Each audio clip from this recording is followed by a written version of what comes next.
Virgo rising. How you doing, Virgo? This is your reading for the Libra full moon that happened on the 12th or 13th of April, depending on what part of the planet you're currently hailing from. Yes, this is after the event that I work with 6-month cycles. So the energy that's going to come through in this reading, the messages, the support, the advice, is going to serve you up until the Libra new moon in Libra season. Hello and welcome. My name's Chloe. I work with card divination, astrology, and I channel multi-dimensional energies through my body, both in the form of physical and vocal light language. All of this brings in healing, attunement, and activation codes to the messages that are going to come through for you today, my lovely Virgos.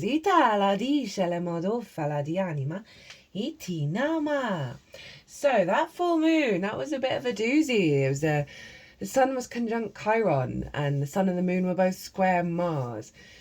So it was also very much tied into the Neptune ingress, which is one of the reasons why this transit has come out after the event, because of the Neptune energy, Neptune transmission that's come out. But there's very similar energy linked into it, right? We're working through some really big archetypal soul wounds at the moment. This was closing out the eclipse cycle on Libra and Aries. It's the first moon since the nodes have changed sides. And it's really bringing all of the work that we've done around our inner equilibrium and being present and shaking things up even more in order for us to go deeper and further into that process. So,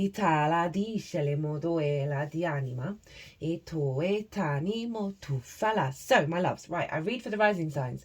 So for those of you who do not have Virgo in the first house, look to the house it does fall in your natal chart. Look to the themes of that house, and you want to apply those themes as well along as with all the other meaning you've got going on in the sign of Virgo to the messages that come through, because it will be as if that Virgo energy, wherever it falls in your natal chart, has now energetically moved to the first house.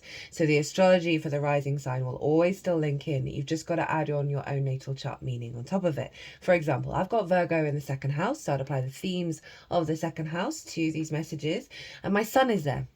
So apply the meaning of the sun to what comes through in this reading. That's just an example of how to work with this energy. As always, take what resonates, leave what doesn't.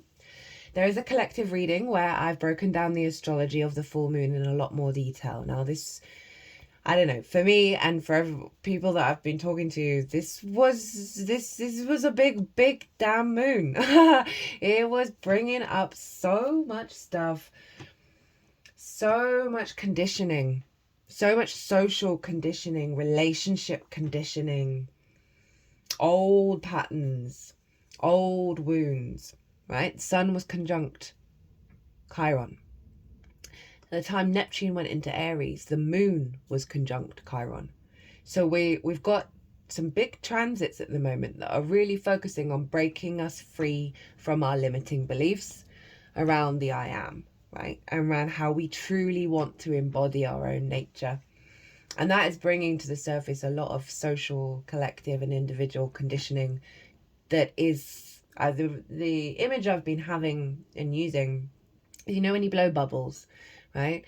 That liquid, it's pretty, it's rainbow colored, but it's slimy. Imagine that's all over you, and it's plastic, and it's blocking your receptors from truly picking up on the reality that you're actually in, right? There's a block. There's just this weird conditioning energy this full moon has felt like we are now in the process of dissolving that conditioning, like shedding of the skin. We're in the year 9. It's the year of the wood snake. Regulars, you know, I've been banging on about this year. The astrology this year and next year is utterly, completely profound. There's stuff going on that hasn't happened for thousands and thousands and thousands and thousands and thousands of years.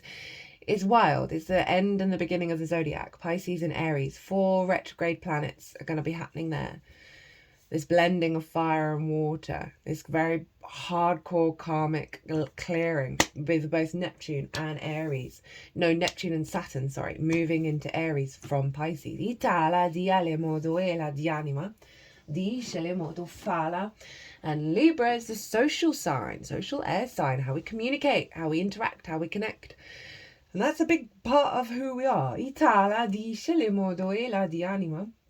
And so the lead up to this full moon, with the sun being conjunct Chiron, is this real awareness of the wounds, right? Chiron is the master teacher, the wounded healer. It's very archetypal wounds. It's very hardcore wounds, wherever Chiron is, right?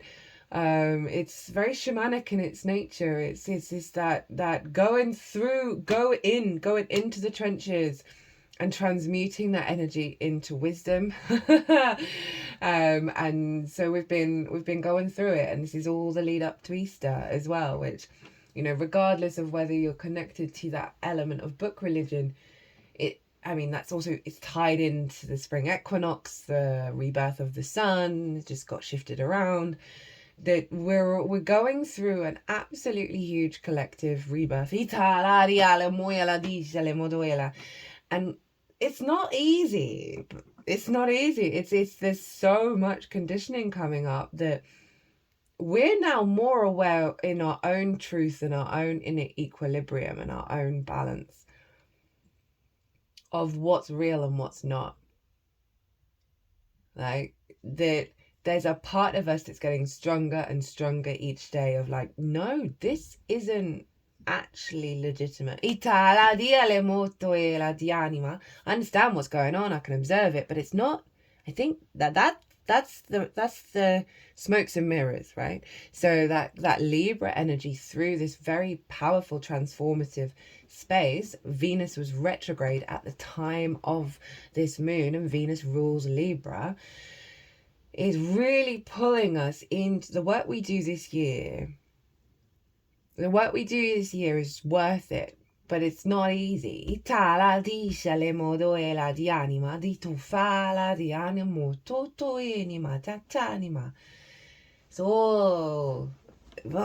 anyway, I went off on a little one.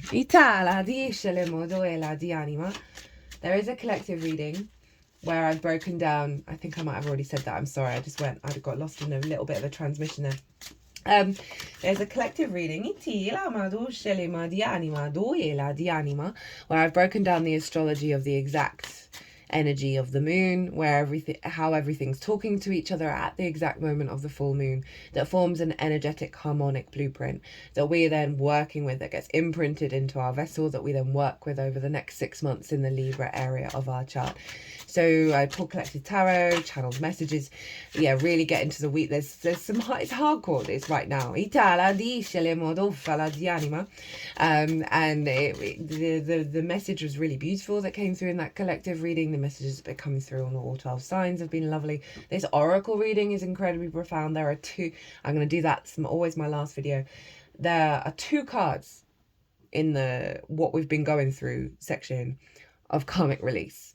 There are also 2 cards representing letting go. And then we've got lots of rebirth cards. And then rebirth into miracles and love. So, you know, hold the line. Hold the line. Take care of your vulnerability and your innocence and your love and your joy, and know that that is beautiful and it is protected, even if there might be a bit of a bumpy ride at the moment. Yeah, this moon is allowing us to realize that we can speak our truth. So often we're operating from a space of scarcity, right? And this all feels, because the sun and the moon and Chiron were square Mars in Cancer. And Mars is getting us to operate from a place of abundance rather than scarcity. But it's doing so by pushing us into vulnerable places to speak our truth and empower ourselves. And be aware that there are always possibilities, there are always opportunities, there are always experiences, and it's radically allowing us to be very centered in the moment. even though there are probably lots of spirals and lots of discombobulations, because as I said, the conditioning that we're breaking free of is so inherent in our nature that it's gonna be a little bit discombobulating. There's gonna be two sides of the same coin. There's gonna be a clarity of an understanding and an awareness, but also at the same time the not necessarily the grief, but the grief can be part of it. The grief and the frustration at certain situations that seem to be mimicking old patterns, and it's just like, actually no, in these spaces where you may have people pleased, where you may have spoken and prioritized other people's needs over your own, where you're not doing that anymore, and it's uncomfortable, it's vulnerable, but it's powerful. So my lovely Virgo risings, I'm so sorry, I'm going on quite a few. Oh, hello.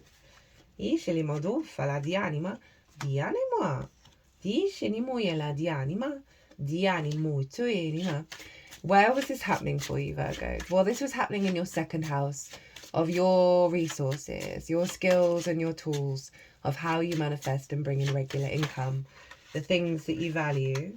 The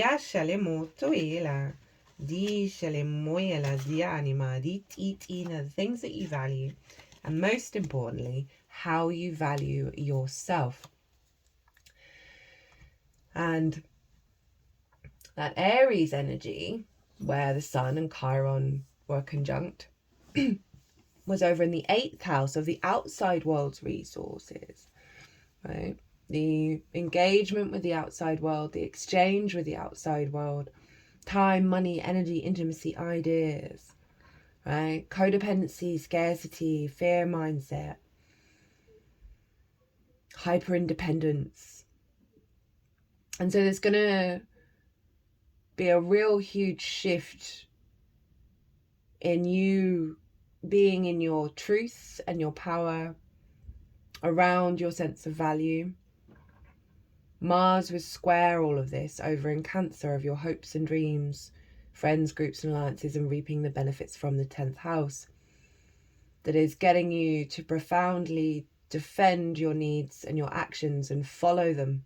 Follow that nurturing energy. Even if there's vulnerability.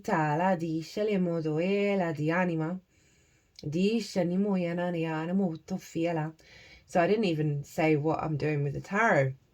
I found myself just, anyway. There's 3 cards here, and the first card is,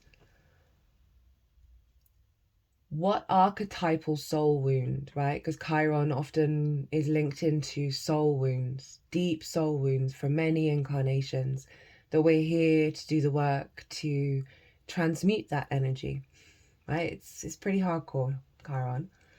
And it was conjunct the Sun. And as I said, the Neptune ingress into Aries was the day after the Aries eclipse, and the moon was conjunct Chiron at the time of Neptune moving into Aries.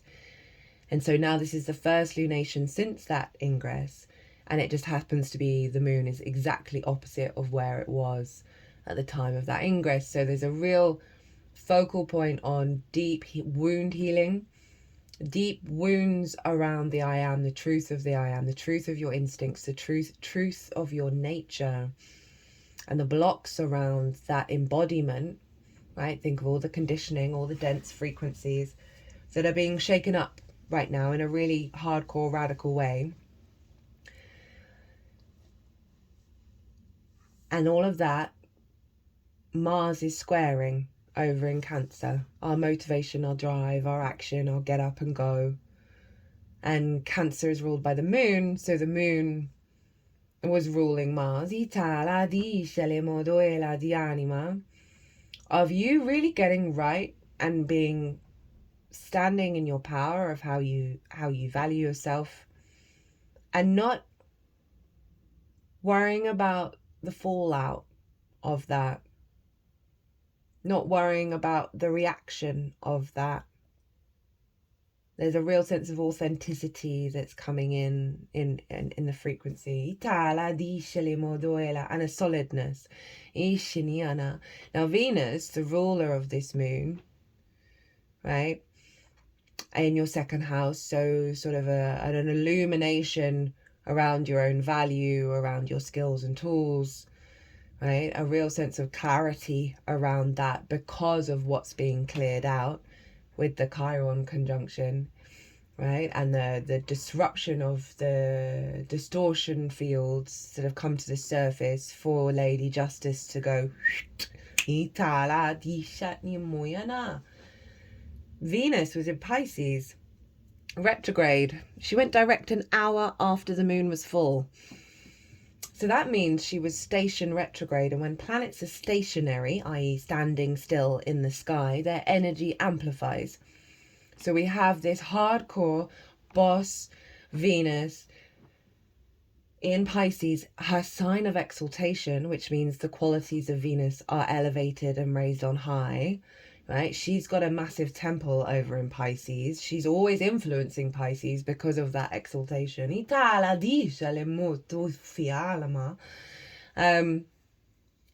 Was retrograde. So we've got this locked in for another 6 months. And that's why I'm saying the soul work, the soul retrieval that we do this year, the digging, the excavating of the conditioning, is pretty powerful and pretty profound and almost unavoidable. Sorry, not sorry. Oh God, I really wish there was a rest break. But this is a real high octane energy time of the year. The fact that she's station retrograde, like that power of the retrograde to go deeper, deep within and figure out what it means to love. Truly, what it means to create, what it means to desire, what it means to connect. This very, very profound magical space, right? The unconditional love of Pisces, right? The ocean, everything is connected. So Venus is dragging us, not kicking and screaming, maybe some of us, deep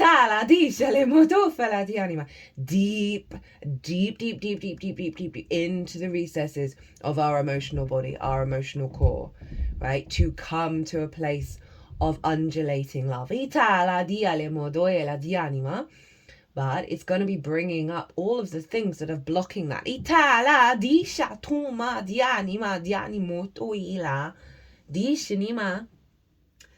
And Mars, the ruler of the sun, is trine Venus. A trine is an aspect of Jupiter. This brings about wisdom, elevation, a deep awareness, understanding, free-flowing energy, both water signs. And what I really feel very strongly with this Mars trine Venus in her retrograde is Mars is the great protector in Cancer, the great nurturer, you know, wanting to support the feminine energy. So your intuition, your motivations and your actions are caretaking this deep dive Venus that's going on. And that's in your 7th house, the house of the other, opposite your sign, Virgo. Right? And that is one-on-one relationships and how we what that means for us and how we understand ourselves against them with in reflection of them, and how it impacts us. It's not just romantic, it's any connection that's one-on-one that's really important in your life. And that can be source, that can be a client, all right, that can be a friend. And so Venus is really pulling you into the depths of how you want to show up with the other based on your values, based on this clarity of your own value. So there's a very, very powerful energy facilitating the inner balance within you and the clarity of your own reality. The harmony within yourself, right? And not getting dysregulated.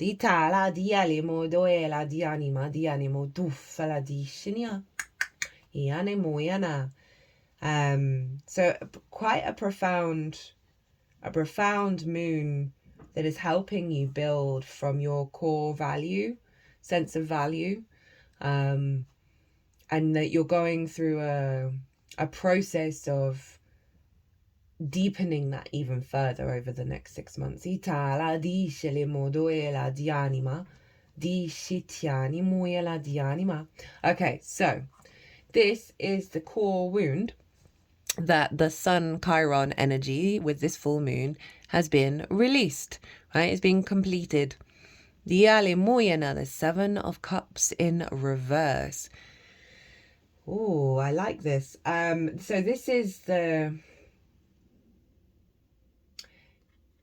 So I read this a little differently. This is all the possibilities. This is the infinite imaginative potential of the unfolding, right? This is my channeling card, right? It's a very dream state space. And it's in, so this is what's being cleared out. It's in reverse, right? Of the blocking of being able to dream, to expand, to add on another multi-dimensional layer to your sense of self, to your skills, to your tools. You know, Mars is up in your 11th house of hopes and dreams.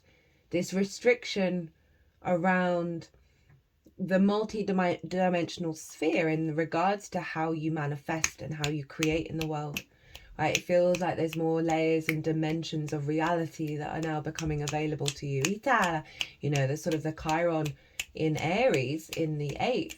That's your relationship dynamic with the outside world. That's your relationship dynamic with Source. The blocks and the restrictions around the embodying the I am with the outside world, right? Of going into new territory, right? New magical territory. The 8th house is very, you know, a very psychic house. So there's been it's like oh God, a trade sanction has been. You've been sanctioned, you've been blocked, and it's been released, right? And now it's like, oh, possibilities, choices, experiences, you know, play.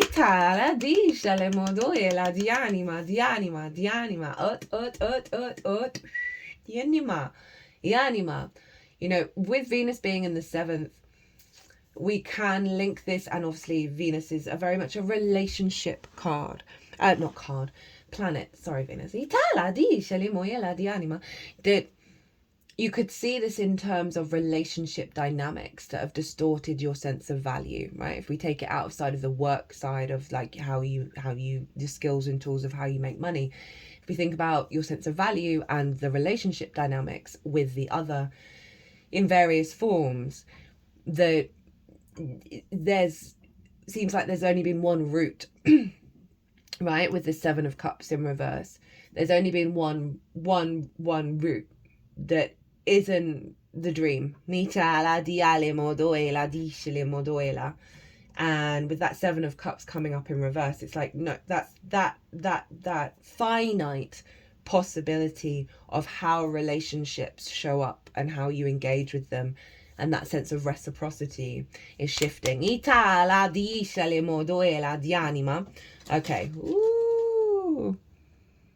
You see this? My little snake has fallen. You see? You can kind of see. Right. So this is the most integrated and expansive intention of the download. Right? That's going to unfold over the next 6 months. So this energy is going to be around you.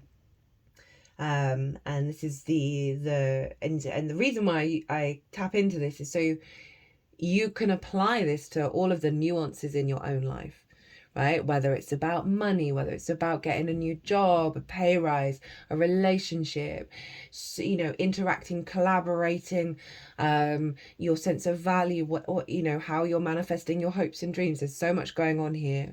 There's so much going on in the astrology, that you can, all this is centering back of how you value yourself, right? And how, therefore, when you value yourself truly, madly, deeply, unconditionally, your skills and your tools come out in full fruition, you know. And that's one of the part of the excavation of the conditioning of releasing those things of not being able to receive. So this is the most integrated and expansive intention of what's going to be showing up in your second house, in your Libra chart, in the Libra area of your chart for the next 6 months. Ooh, hello, Queen of Cups. Deeply nurturing. Interesting, you got 2 cups, 2 sets of cups. Right, that's very Venus in Pisces influencing all of this, of the softening, the nurturing, the loving, the care.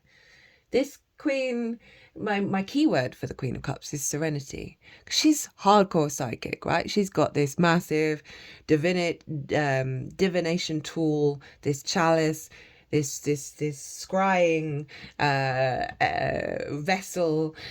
And there isn't a cloud in the sky, there isn't a wave on the ocean. Everything is still and calm, and you can see for miles and miles and miles and miles and miles, i.e. you can see really far into the future with the Queen of Cups energy on an intuitive level.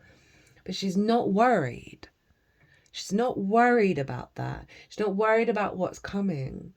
She's at peace in the very moment. Look, her foot is blue. She's turning into her environment. She is so serene in her emotional body. She's so loving and caring of that emotional body, of the intuition, of knowing that all is well. Very psychic, very intuitive. So there's a very deep care and love, a very maternal energy coming in to support you, Virgo. And to know that you are loved, to know that you are nurtured and you are cared for, and that you can be at peace and you do not need to worry.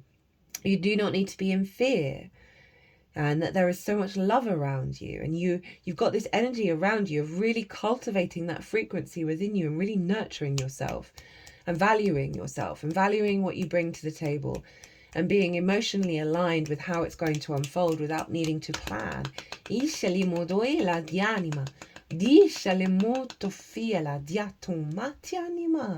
Okay, how to work with this energy, how to amplify it, right? Because this energy is around you, but we can make conscious free will choices to elevate that energy, to really enhance it. And so what does the universe want you to do? 8 of Pentacles. Practice. Step up to your incarnation. Enjoy the ride, right? Because this figure I always feel like this figure is whistling, right? They're enjoying what they're doing. They're enjoying the process of refining their sense of self, refining their skills and their tools. They see the journey, they see the improvement, and they're just feeling really grounded, really stable, really present, and really satisfied with the process. Not the end result, but with the process. Itala dice le modoela di anima, dice le moduffala di anima.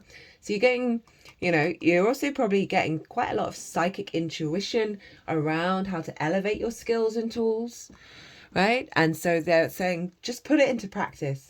Just put it into practice and enjoy the process of the unfolding, right? It's a very stable card, the 8 of Pentacles, right? But it is leading towards mastery, right? So with this release of the restrictions of how things can unfold, or the awareness of how things can unfold, it's allowing you to step into a place of mastery, and it's not about trying to control what the possibilities are, but showing up and understanding that you are in this refinement process. I'm not feeling like you gotta overly plan and go in all the different ways. It's simply showing up with the awareness that things are open now, and things are nurturing, and things are loving, and do the work. Oh,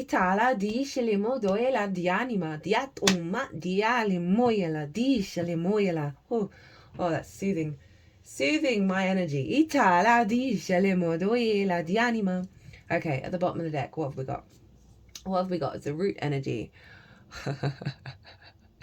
Following from the 8 of Pentacles, we've got the 9 of Pentacles.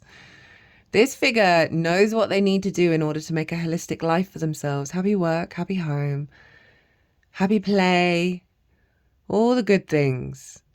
They're very stable in their energy. They know when to say no. They know when to say yes. They're very confident. But it's balanced. It's all well-rounded in all ways.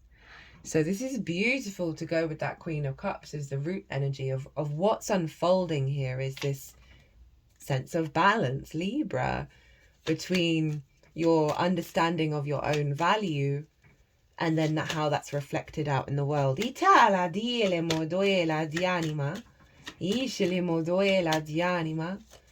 Yeah, it's not about burning yourself out. It's not about... It's the awareness of all parts of your life and how they are integrating into a sense of appreciation and gratitude and abundance. Follow your intuition and put that intuition into practice. You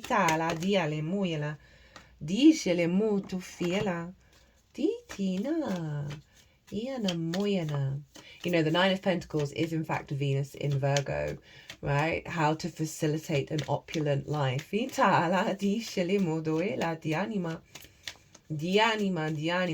it's very stabilizing having that as the root energy with that Queen of Cups.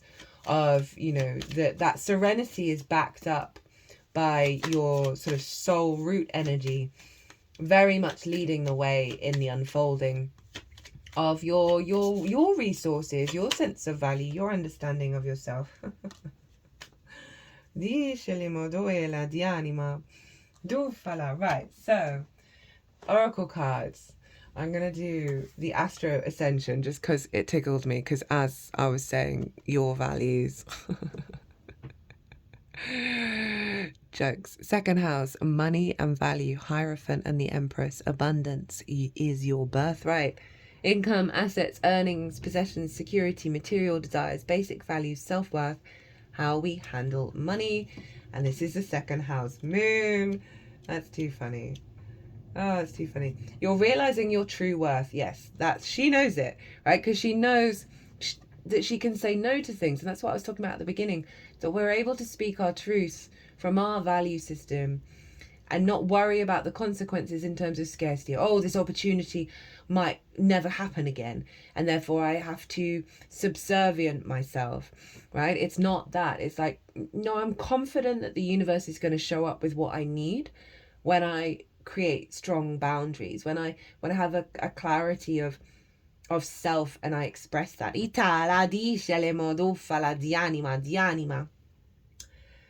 You're realizing your true worth and you're ready to receive what you deserve. Doors of abundance are opening up for you and your relationship with money is changing for the better. In the shadow side, your relationship with money is reflecting your relationship with yourself, and something is blocked here. Are you not feeling worthy? I always like reading that shadow side, because so often when we're getting the bigger activations, that shadow side will show up because it's part of the integration process of bringing ourselves back into alignment away from that shadow by integrating it and transmuting it.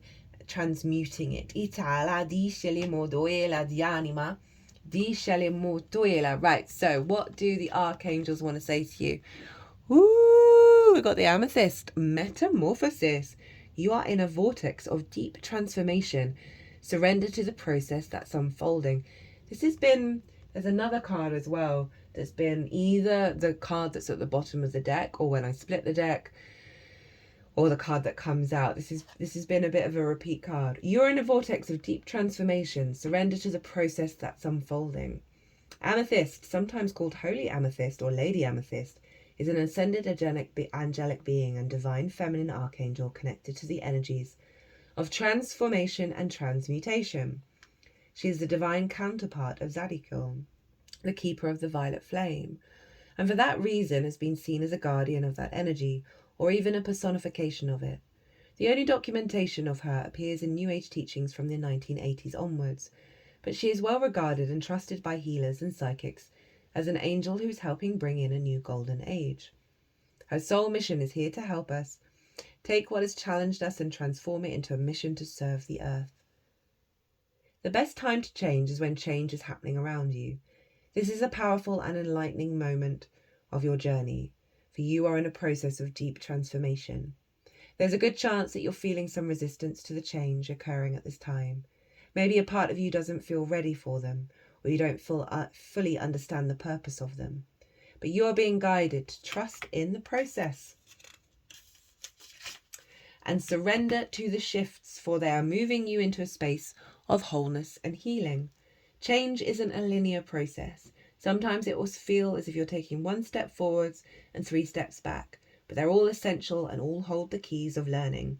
Energetically, you are like a caterpillar going into the chrysalis, and soon you will have the opportunity to emerge into a more aligned and aware state. If you try to fight the changes that are unfolding around you, you could delay your expansion. So relax. Angels are here with you, leading you to the real transformation. Woo! Yeah, with that Queen of Cups as well, of like the softness of the surrendering to this deepening and the surrendering to the serenity. We've got Gabrielle, divine emergence. It's time to be seen. Don't be afraid of your power and gifts. And we've got an emergence card here. Yeah, so through this metamorphosis, your intuitive capacity to connect to your skills and your tools, your gifts, is going to skyrocket. You've just got to enjoy the process of the refinement, of the metamorphosis. So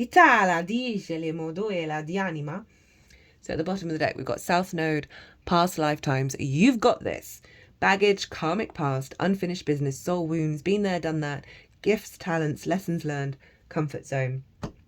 So an emergence of things that are deep within your soul that want to come forward, right? Is your birthright. Give them